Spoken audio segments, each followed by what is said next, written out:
সম্মানিত সুধীবৃন্দ, অনুষ্ঠানের প্রারম্ভে আমি সশ্রদ্ধ চিত্তে স্মরণ করছি মহান মুক্তিযুদ্ধের শহীদ, বীর মুক্তিযোদ্ধা ও নিগৃহীতা মা বোনদের। গভীর শ্রদ্ধায় স্মরণ করছি মহান স্বাধীনতার ঘোষক শহীদ রাষ্ট্রপতি জিয়াউর রহমানকে। শ্রদ্ধা জানাই গণতন্ত্রের আপসীর নেত্রী, বাংলাদেশের 3 বারের সাবেক প্রধানমন্ত্রী বেগম খালেদা জিয়াকে, যিনি বাংলাদেশের প্রথম নারী প্রধানমন্ত্রী হিসেবে দেশের সংসদীয় গণতন্ত্রের অগ্রযাত্রায় গুরুত্বপূর্ণ ভূমিকা রেখেছেন। ব্রেকিং নিউজ, এয়ারটেল এখন সার্কেল। শ্রদ্ধাভরে স্মরণ করছি জুলাই গণঅভ্যুত্থানে যারা শহীদ হয়েছেন, গণঅভ্যুত্থানে যারা আহত হয়েছেন, তাদের আরোগ্য কামনা করছি।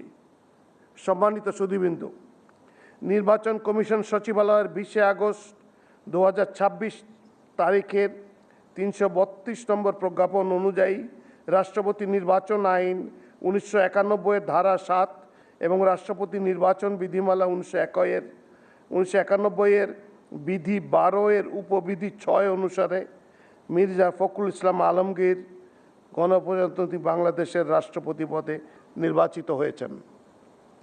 এখন আমি অনুগ্রহপূর্বক শপথ পাঠ পরিচালনা করার জন্য মাননীয় স্পিকারকে এবং অনুগ্রহপূর্বক শপথ গ্রহণের জন্য নবনির্বাচিত মহামান্য রাষ্ট্রপতিকে বিনীত অনুরোধ জানাচ্ছি।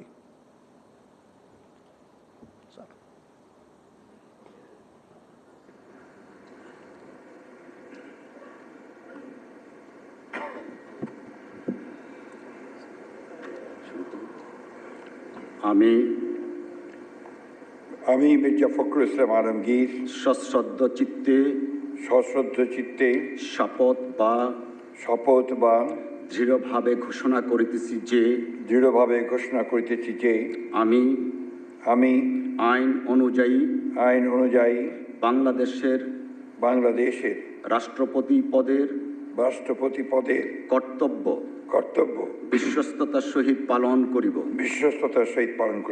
আমি বাংলাদেশের প্রতি অকৃত্রিম বিশ্বাস ও আনুগত্য পোষণ করিব।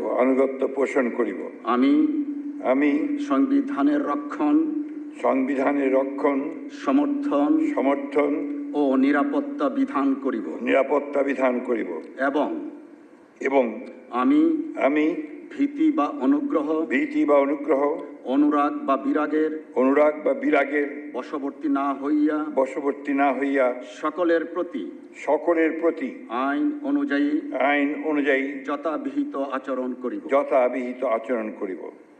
ধন্যবাদ।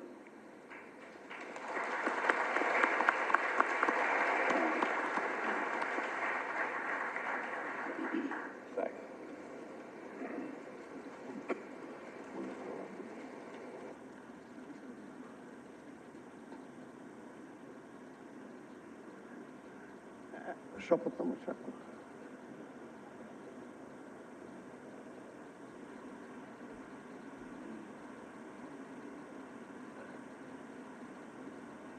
এখন শপথনামায় স্বাক্ষর করছেন মহামান্য রাষ্ট্রপতি এবং তা সত্যায়ন করবেন মাননীয় স্পিকার।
করছি